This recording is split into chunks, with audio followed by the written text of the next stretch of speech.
Bismillah walhamdulillah wa salatu wa salamu ala rasulillah wa ala alihi wa sahbihi wa man ittaba'a huda. Amma ba'du fa. Nous réunissons aujourd'hui pour le 5e cours de notre série de cours sur le commentaire du livre 4 règles autour desquelles gravite la religion.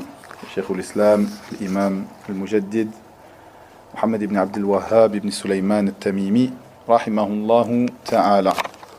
Nous nous étions arrêtés ici donc dans le livre aux éditions Kataba au deuxième sujet, à la page numéro 20.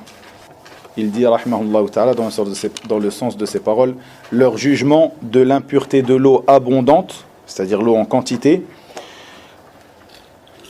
par l'urine et la défécation, a'azzakumullah, d'après son interdiction, c'est-à-dire l'interdiction du prophète sallallahu alayhi wa sallam, d'uriner dedans. Donc ici, Cheikh l'Islam aborde un nouveau sujet auquel il va appliquer ces 4 règles autour desquelles gravite l'ensemble de la religion.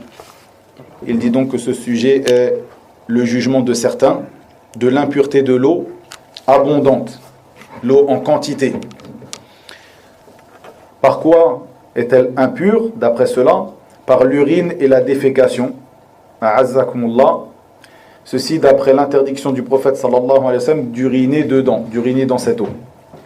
Donc, certains ont jugé que l'eau en quantité devient impure lorsque on urine ou on défèque a'azzakumullah dedans. Et quelle est leur preuve? Leur preuve est l'interdiction du prophète sallallahu alayhi wa sallam d'uriner dans cette eau. Cheikh l'Islam de dire, rahimahullah, on leur dit alors, ce qui fut évoqué dans le hadith est l'interdiction d'uriner dedans, alors que la pureté ou l'impureté de l'eau ne fut pas abordée. Ceci est un autre sujet, à propos duquel on argumentera en utilisant une autre preuve, qui est sa parole, la parole d'Allah, tabaraka wa ta'ala, ayant une portée globale, dans le sens... et que vous ne trouviez pas d'eau. Falam tajidu ma'an. Si vous vous rappelez, ce verset, qui est une partie du verset de At-Tayammum, Falam tajidu ma'an, fatayammamu sa'idan tayyiba. Et que vous ne trouviez pas d'eau. Et ici, la parole d'Allah Azza wa Jalla a un sens général d'eau. Il a dit que vous ne trouviez pas d'eau. Quelle est cette eau? D'une manière générale, l'eau. Que vous ne trouviez pas d'eau, eh bien, rechercher as-sa'id at-tayyib pour faire avec ce dernier at-tayammum. Il dit rahimahullah dans le sens et ceci est de l'eau, cette eau dans laquelle on a uriné. Cette eau est de l'eau, comme évoqué ici dans le verset, que vous ne trouviez pas d'eau, cette eau dans laquelle une personne aura hashakum uriné. Ici donc, wa alaykum salam wa rahmatullahi wa barakatuh. Ici donc, Cheikh l'Islam aborde ce sujet en disant que certains ont vu l'interdiction d'utiliser ou ont vu l'impureté de l'eau dans laquelle une personne aura uriné. Pourquoi elle est impure? Car le prophète sallallahu alayhi wa sallam a interdit d'uriner dans de l'eau. Ici, Cheikh l'Islam, lorsqu'il les réfute, il dit ce qui fut évoqué dans le hadith, dans la parole du prophète sallallahu alayhi wa sallam, est l'interdiction d'uriner dans cette eau.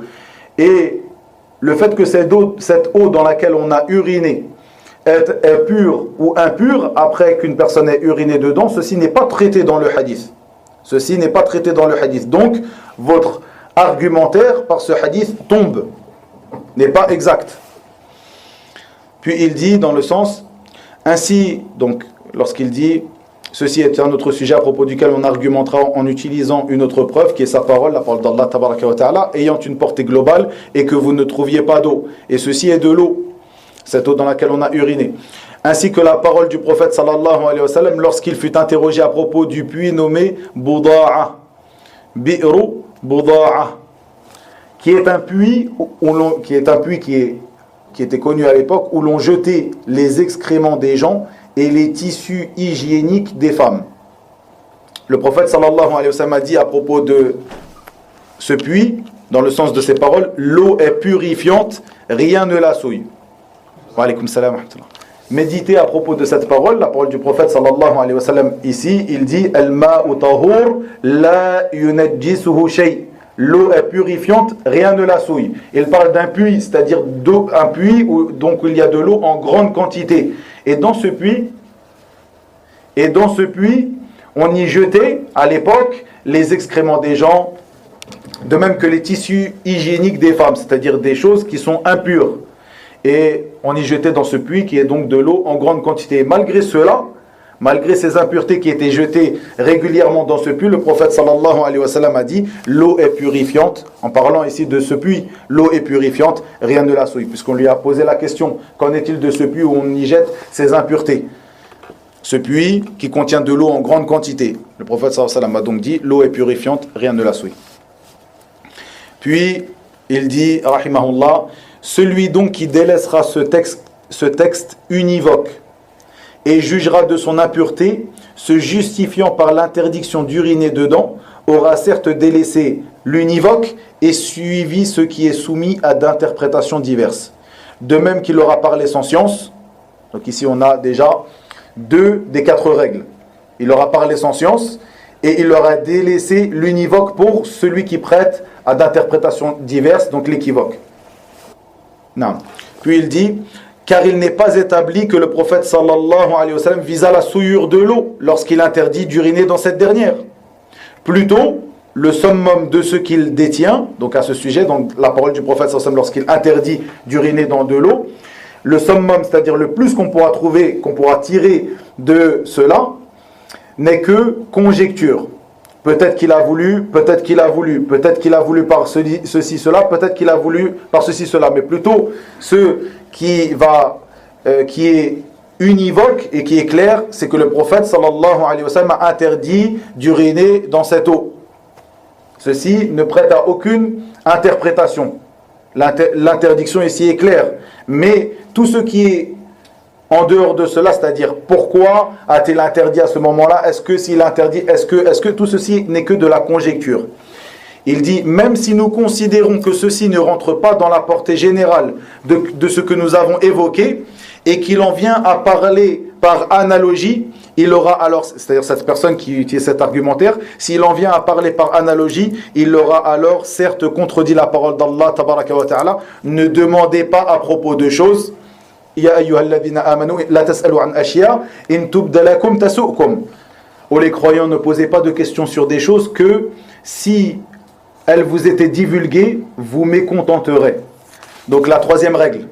La première, qu'il a parlé sans science. La deuxième, qu'il a suivi la conjecture. La troisième, que si il ne s'en tient pas au texte univoque et qu'il commence à chercher des interprétations, il aura demandé à propos de choses qui ne sont pas venues dans le hadith. Donc, il aura demandé à propos de choses qui, si elles lui sont divulguées, elles le mécontenteraient. Donc, la troisième règle.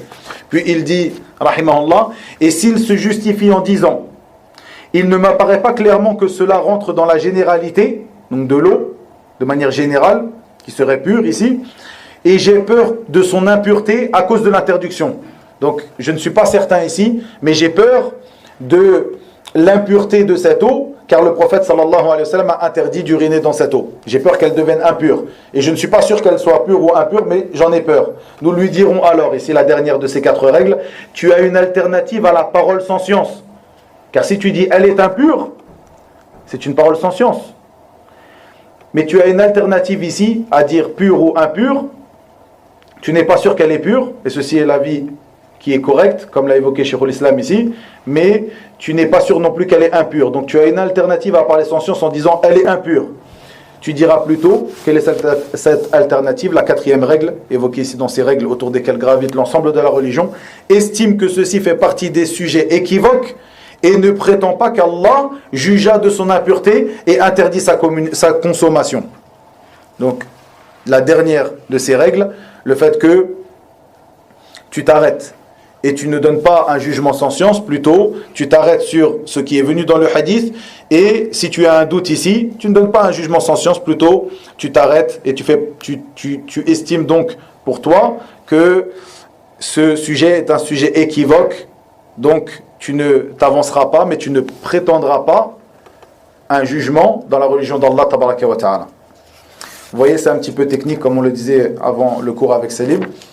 Il faut bien se concentrer, mais vous voyez que ces 4 règles, ici en fait le but de Cheikh al-Islam, comme on l'a déjà dit, c'est d'utiliser ces quatre règles qu'il a évoquées, autour desquelles gravite l'ensemble de la religion. Ces 4 règles qui sont des règles qui vont nous servir dans l'ensemble de la religion, pas seulement dans la jurisprudence, mais dans l'ensemble de la religion, comme l'a expliqué Cheikh.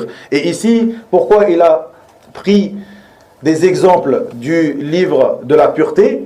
Car, comme il le dit, c'est le premier livre, lorsque tu ouvres un livre de jurisprudence, c'est le premier livre, le premier chapitre qui vient, le chapitre des eaux, afin de te montrer que réellement ces règles-là, qu'il a évoquées, sont des règles que lorsque tu les apprends et que tu les maîtrises, tu pourras les appliquer dans l'ensemble des règles de la religion, dans l'ensemble des sujets ayant attrait à la religion. Car s'il y en a autant à appliquer dans le premier chapitre, qui est le chapitre de la purification, et dans le premier sous-chapitre de ce chapitre-là, qui est le chapitre des eaux, qu'en est-il du reste de la religion? Donc il t'est impératif de connaître ces règles et de les maîtriser. Puis il dit, rahimahullah, donc comme je l'ai dit, c'est un petit peu technique, et Inch'Allah, on va terminer, Inch'Allah, le livre aujourd'hui, et le deuxième cours se fera après la prière de Al-Maghrib, donc on laissera les cours à 21h, mais on fera le deuxième cours après la prière, comme ça, pour que ce soit, pour ceux qui peuvent assister avant la prière, ils peuvent assister, et ceux après la prière, ils peuvent assister aussi à un cours, Inch'Allah ta'ala. Ici, il dit, rahimahullah, aussi, parmi ces exemples, il nous cite encore un exemple auquel on va appliquer ces 4 règles. Le reste d'eau, et bien sûr, nous profitons de ces exemples pour voir et comprendre et maîtriser l'application de ces 4 règles, mais aussi nous en profitons pour nos adorations, notre manière de se comporter. Ici, Cheikh, Jazahullahu khayra, wa rahimahullah, rahmatan wasi'a, nous donne ces règles que nous pouvons appliquer tous les jours. Ce sont des règles, pas des règles que nous ne voyons que dans les livres de fiqh, mais plutôt des règles que nous pouvons appliquer tous les jours. Aussi parmi ces exemples, le reste d'eau de la purification de la femme. L'eau qui reste de la purification de la femme. Certains ont prétendu qu'il n'enlève pas l'impureté. C'est-à-dire que si tu utilises cette eau-là, le reste de l'eau de la femme, lorsqu'elle fait ses ablutions, si tu utilises cette eau-là, eh bien, le wudu que tu pratiqueras n'est pas valide. Certains ont prétendu cela. Il dit, faisant naître des sujets qui occupent l'homme et tourmentent les animaux. Ceci est la traduction approximative de la parole de Cheikh al-Islam. C'est-à-dire qu'ils sont venus avec ce sujet-là, et ces sujets ont tourmenté les gens, car ils ont beaucoup écrit à propos de ce sujet-là. Qu'en est-il du reste de la purification de la femme? Ils ont écrit beaucoup de sujets. Si la femme était toute seule, comme il arrive, si la femme était toute seule et elle a fait sa purification seule, sans que personne la voie, ceci est un jugement. Si elle l'a fait en étant accompagnée de son mari, ceci est un autre jugement. Ils ont écrit des sujets et des sujets à propos de cela, où ils ont écrit des feuilles et des feuilles, des pages et des pages à propos de ces sujets-là, qui ont occupé les hommes. Ils les ont occupés car ils ont passé du temps à lire dans les livres de fiqh des pages et des pages concernant ce sujet-là, et tourmenter les animaux. Pourquoi il a dit tourmenter les animaux? Car à l'époque, les livres étaient portés, comme les hommes, à dos d'animaux. Donc si ils ont écrit des livres et des livres, qui portaient ces livres-là? Les animaux. À cause de ces sujets-là, eh bien, ils ont tourmenté les animaux. Beaucoup, donc il dit, rahimahullah, dans le sens, beaucoup, voire la plupart des gens de science ont dit, cette eau est purifiante et enlève l'impureté. La plupart des gens de science estiment que ce qui reste de la purification de la femme enlève l'impureté. Tu fais le wudu avec ce reste d'eau, alhamdulillah, le wudu est valide. Ceci est l'avis de la plupart des savants. Mais certains ont dit comme il a évoqué précédemment. Puis il dit, rahimahullah, dans le sens, si le hadith n'est pas authentique, ce hadith qui est venu sur cette interdiction, si le hadith n'est pas authentique, comme l'ont dit l'imam al-Bukhari et d'autres, alors le sujet est clos. C'est-à-dire que eux, ceux qui disent que on ne peut pas faire ces ablutions, se purifier avec le reste de la purification de l'eau, de la purification de la femme, ils ont utilisé un hadith. Si nous estimons que ce hadith n'est pas authentique, Il n'y a pas lieu de tergiverser sur ce sujet. Le sujet est clos. Comme ceci est l'avis de l'imam al-Bukhari et autres. Mais en revanche, si nous jugeons de l'authenticité du hadith, qui est aussi l'avis de certains savants, nous dirons alors que dans le sahih de l'imam Muslim se trouve un hadith plus authentique encore que lui. Quel est ce hadith? En effet, le prophète sallallahu alayhi wa sallam fit ses ablutions et prit son bain rituel, le ghusl, avec le reste de l'eau utilisée par Maïmouna. Ce hadith se trouve dans le sahih de l'imam Muslim. Maïmouna qui était la femme du prophète sallallahu alayhi wa sallam. Maïmouna qui fait partie des mères des croyants, une petite parenthèse ici, qui fait partie des mères des croyants, les femmes du prophète sallallahu alayhi wa sallam, radiyallahu anhun, Maïmouna bint al-Harith. Ici nous avons 11 femmes avec lesquelles s'est marié notre prophète Muhammad sallallahu alayhi wa sallam. Est-ce que vous savez le nom de ces femmes? Chacun de nous connaît le nom de sa mère. Ces femmes-là sont les mères des croyants. Elles sont nos mères, les femmes du prophète sallallahu alayhi wa sallam. Elles ont des droits sur nous, comme le prophète sallallahu alayhi wa sallam a des droits sur nous. Vous vous rappelez, dimanche, on a commencé le troisième fondement dans Al-Usul al-Thalatha et on a commencé ce troisième fondement qui est la connaissance de notre prophète Muhammad sallallahu alayhi wa sallam. Et donc, Cheikh l'Islam, dans le Matn, dans le livre Thalathatul Usul, les trois fondements, a rapporté le résumé de ce qui est impératif pour le musulman de connaître à propos de son prophète Muhammad sallallahu alayhi wa sallam. C'est un droit qu'il a sur nous. Comme ceci, ces femmes qui sont nos mères. Est-ce que l'un d'entre nous peut dire « Je ne connais pas le nom de ma mère, je ne connais pas qui est ma mère, je ne connais pas ». Ce que je veux dire, chacun d'entre nous qui connaît sa mère, et si on lui demande le prénom de ta mère, il n'y a pas un d'entre nous qui va dire « Je ne connais pas ». Ces femmes-là, radiyallahu anhum, sont nos mères, les mères des croyants. Est-ce que vous connaissez le nom de ces 11 femmes? Je vais vous aider, on va juste les prendre chacun entre nous. Les ulama, ils utilisent un moyen mémotechnique pour se rappeler de ces 11 femmes. Ils disent « Khassun ma'a jazarin sihha ». Le khass, en arabe, c'est la laitue, la salade. Ma'a jazar, le jazar, c'est la carotte. La laitue ou la salade avec de la carotte, sihha, c'est la santé. Tu manges de la salade et de la carotte, c'est la santé. C'est un moyen mémotechnique. Nous avons al-kha de khass. Khassun ma'a jazarin sihha. Nous avons chaque lettre de cette phrase-là, des mots de cette phrase, qui correspond au nom de l'une des femmes du prophète sallallahu alayhi wa sallam. Le premier, le kha, Khadija bint Khuwaylid. Ahsantum. Khadijatu bint Khuwaylid. Kha. As-sin. لا ها السين يا شباب أحسنت سودة بنت زمعة سودة بنت زمعة سودة السين. Quand est-ce qu'il s'est marié le prophète sallallahu alayhi wa sallam avec Saouda? Hein? بعد موت Khadija. C'est avec elle qu'il s'est marié après la mort de Khadija radiyallahu anha. Saouda puis Aïcha radiyallahu anhun. On a dit donc al-kha wa al-sin. Al-mim ma'a al-mim, hein? Maïmouna bint man? Al-Harith. Al-ayn Aïcha bint Abi Bakr. As-Siddiqatu bint as-Siddiq ma'a jazarin. Al-jim ahsant Juwayriya. Juwayriya est son nom à la base, à Juwayriya, quel était-il? Elle s'appelait Barra. Et le prophète sallallahu alayhi wa sallam l'a nommée Juwayriya. Juwayriya bintul Harith. Bintul Harith aussi. Ce n'est pas la sœur de Maïmouna, mais son père s'appelait aussi Al-Harith. Donc nous avons Al-Jim, Al-Ra, Jazar, Al-Zay, ma'adratan. Zainab. Zainab man? Bint Jahsh. C'est tout.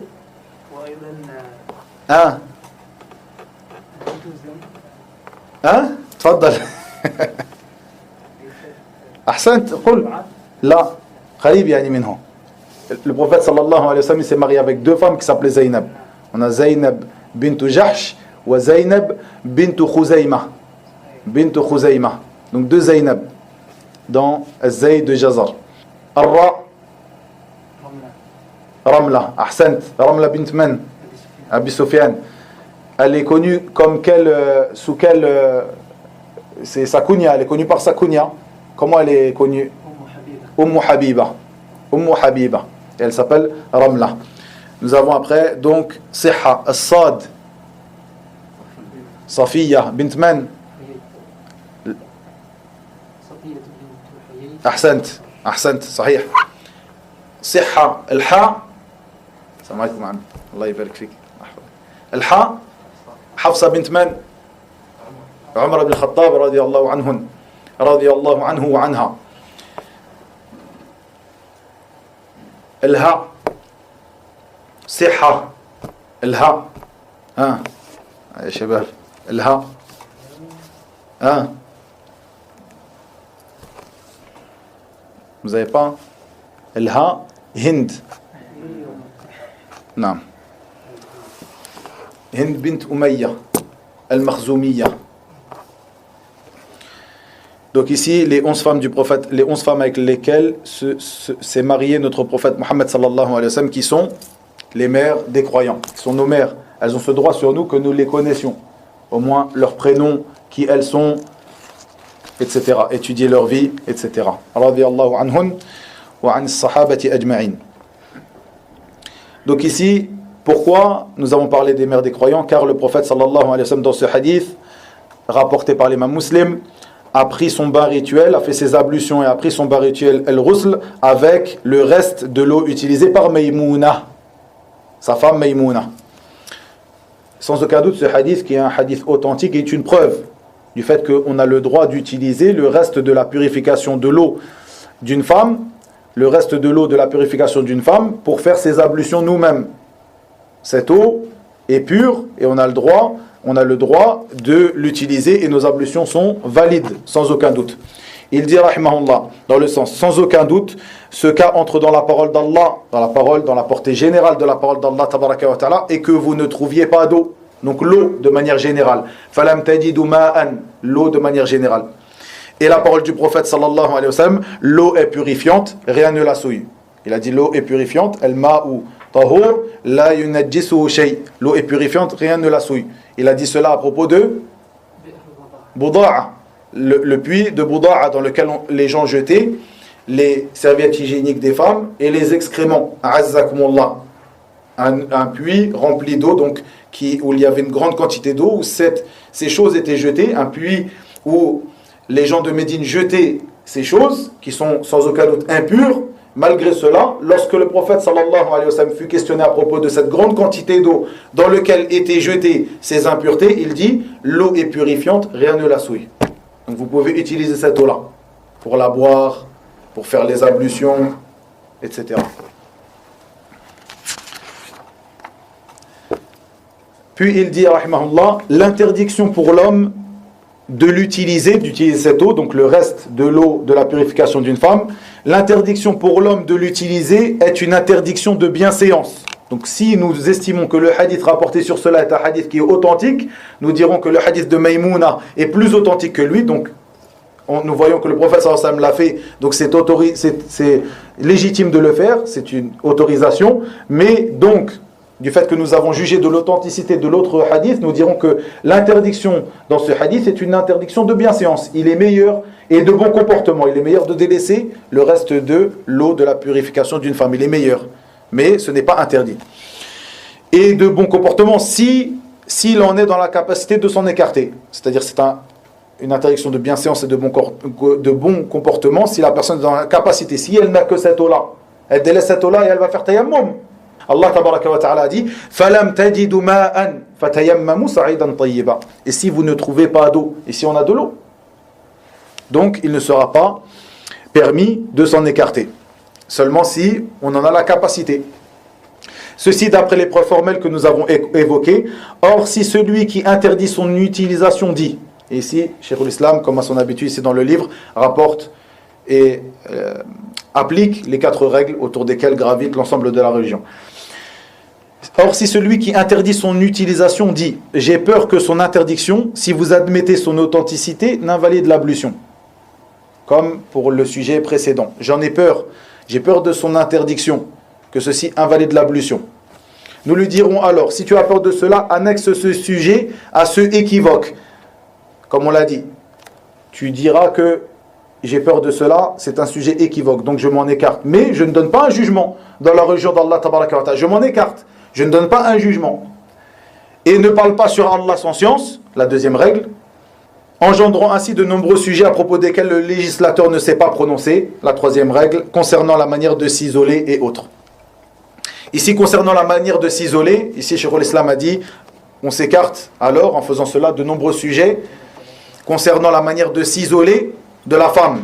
Pourquoi il a dit concernant la manière de s'isoler? Parce que dans les livres de fiqh, vous allez trouver beaucoup de détails sur le fait que cette eau, le jumhur, la grande majorité des savants voient que cette eau est pure, la personne peut l'utiliser pour faire les ablutions, comme l'a évoqué Cheikh al-Islam.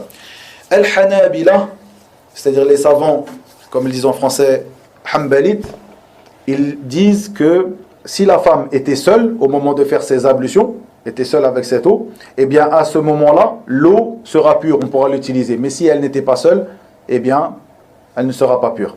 Comme l'a dit Cheikh al-Islam ici dans le livre, Cheikh al-Islam Mohammed ibn Abdel Wahhab, rahimahullah, dans le livre, ce sujet a engendré beaucoup d'écrits.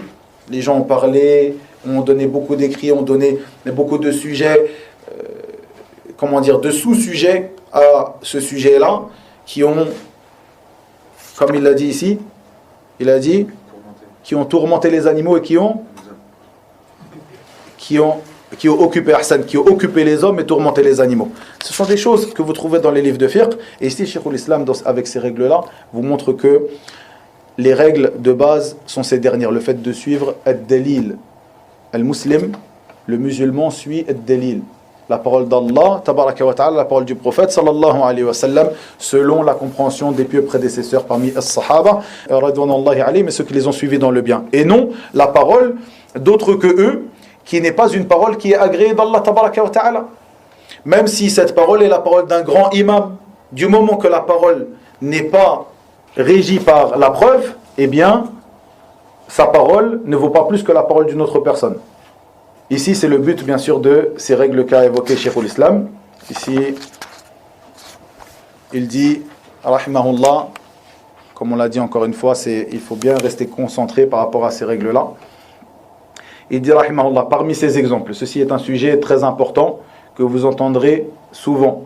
Parmi ces exemples, la quantité d'eau en dessous de 2 jarres, ce qu'on appelle le qulla. Ici, les 2 jarres, le qullatayn. Ce hadith qui est rapporté, qui est communément appelé hadith al-qullatayn, que vous trouverez dans de nombreux livres de fiqh, de jurisprudence. Il dit la quantité d'eau en dessous de 2 jarres, de 2 qulla. Lorsque tombe une impureté dedans, ceci est un nouveau sujet. En effet, beaucoup de gens de science, voire la plupart d'entre eux, estiment que cette eau est pure et entre dans la règle globale de la parole d'Allah tabaraka wa ta'ala, falam tajidu ma'an, donc, et que vous ne trouviez pas d'eau, la portée globale de ma'an, l'eau, 2 jarres, une grande quantité. Ces 2 jarres sont, comme on va l'expliquer ici, une grande quantité d'eau, puisqu'on parle de jarres qui s'appelaient à l'époque hajar, et ces jarres de type hajar, qui sont une sorte de jarres utilisées à l'époque du prophète sallallahu alayhi wa sallam, étaient l'équivalent de 500 ritl irakiens, et qui était une unité de mesure qui représente une grande quantité d'eau. Cette grande quantité d'eau, les 2 jarres qui sont venus dans le hadith, si une impureté tombe dedans, la plupart des savants voient que cette eau reste pure. Comme on l'a dit au début de l'argumentation de Cheikh au cours précédent, l'eau, du moment qu'elle n'est pas changée, ni son odeur, ni son goût, ni sa couleur, elle reste pure. Même si une impureté tombe dedans. C'est-à-dire, a'azzakumullah, une goutte d'urine qui tombe dans une quantité d'eau qui ne changera pas, donc cette goutte d'urine ne changera pas l'eau, ni son odeur, ni sa couleur, ni son goût, cette eau restera pure. Même si une goutte d'urine est tombée dedans, qui est une impureté.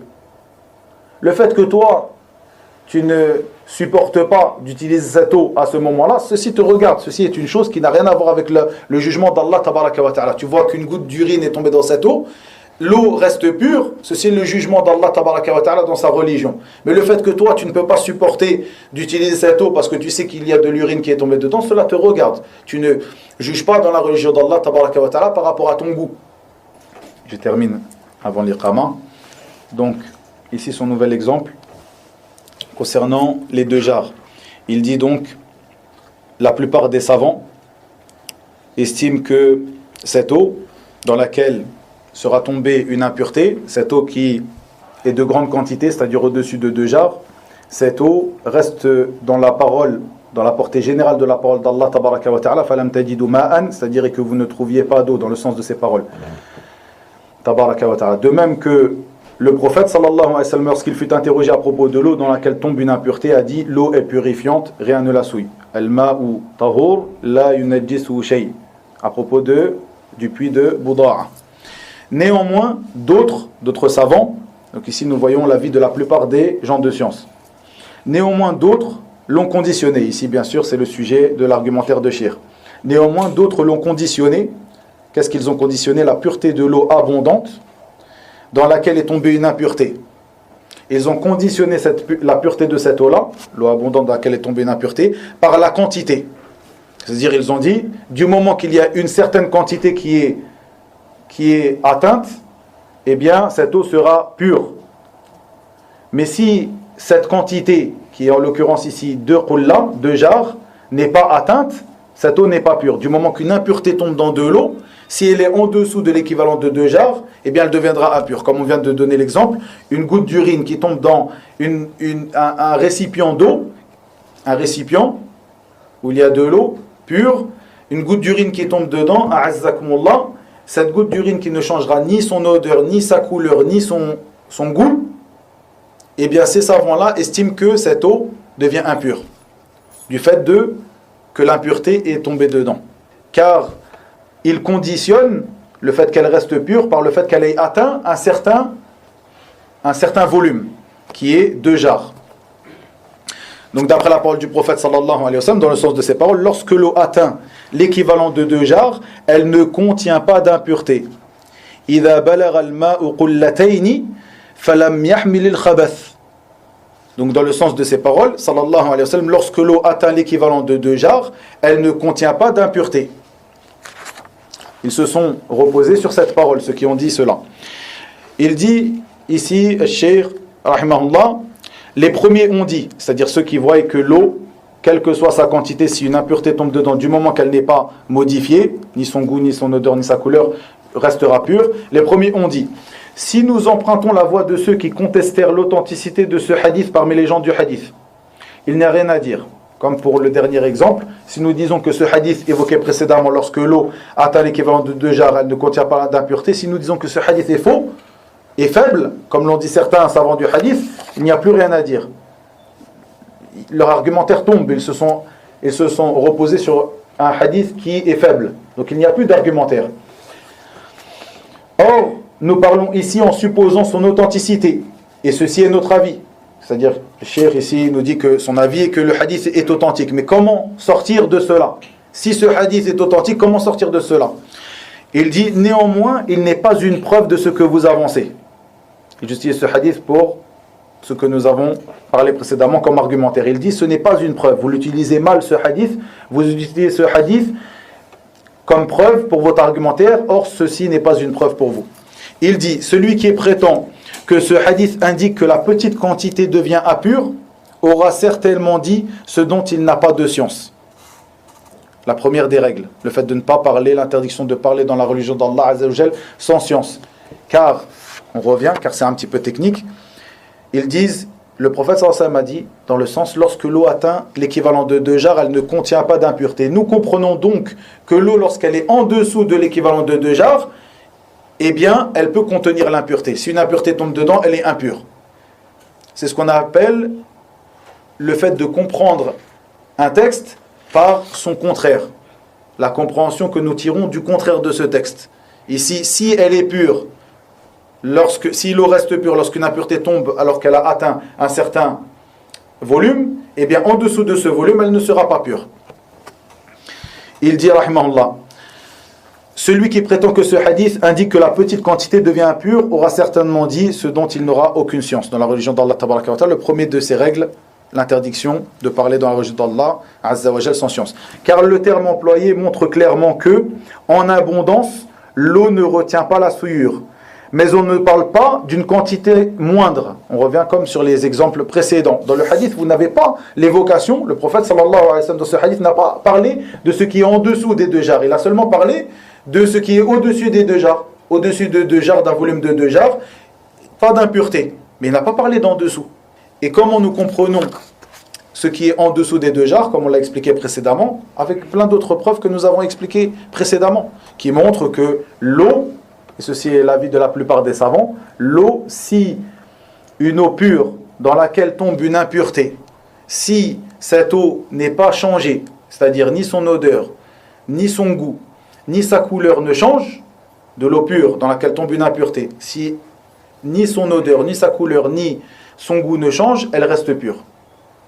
De même qu'une eau pure, si on met un agent pur dedans, comme on a expliqué dans le cours précédent du jus de citron, qui est pur, sans aucun doute. Si on met du jus de citron dedans et que cette eau-là, on applique à cette eau-là l'appellation de citronnade, on ne pourra plus faire les ablutions avec, malgré que cette citronnade est quelque chose de pur. Personne ne dit que cette citronnade est impure. Nous allons la boire, donc c'est quelque chose de pur. Mais à ce moment-là, ce n'est plus de l'eau, c'est devenu de la citronnade, malgré que c'est un agent pur qui est tombé dedans. Donc il ne faut pas réfléchir dans la religion d'Allah tabaraka wa ta'ala avec ses passions, avec sa tête et son goût, mais plutôt avec les preuves du Coran et de la Sunna. Wa ila huna wa billahi tawfiq wa sallallahu wa sallam wa barak ala nabiyyina Muhammad walhamdulillahi rabbil alamin.